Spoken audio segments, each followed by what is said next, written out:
Ang supply na live dito natin i-connect sa common ng single switch, supply na live ng unang outlet, supply na live ng pangalawang outlet, at supply na live ng pangalawang circuit natin. Bali itong 5 wire, ito yung splice natin. Next, dito naman tayo sa return ng switch. Sa return ng switch, dito natin i-connect ang supply na live ng unang socket at supply na live ng pangalawang socket. Bali, itong 3 wire, ito yung splice natin. Next, dito naman tayo sa supply na neutral. Sa supply na neutral, dito natin i-connect ang supply na neutral ng unang socket, supply na neutral ng pangalawang circuit, supply na neutral ng pangalawang socket, supply na neutral ng unang outlet, at supply na neutral ng pangalawang outlet.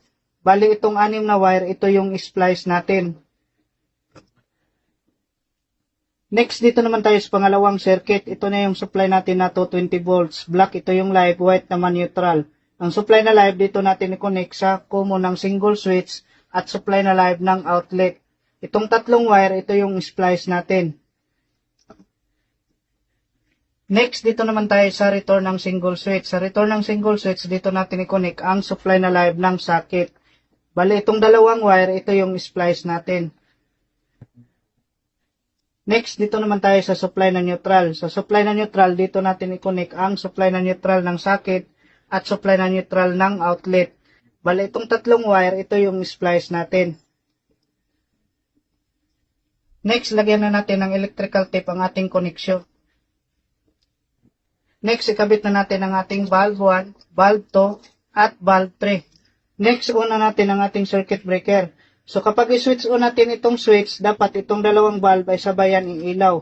Ngayon, subukan natin kung may supply ang 2 outlet gamit yung test valve. Dito sa unang saksakan, pangalawa, at pangatlo. Dito naman tayo sa pangalawang outlet, unang saksakan, pangalawa, at pangatlo. Next, dito naman tayo sa pangalawang circuit. On natin ang switch. At ngayon, check natin ang outlet kung may supply gamit itong test valve natin. So, check natin sa unang saksakan, pangalawa, at pangatlo.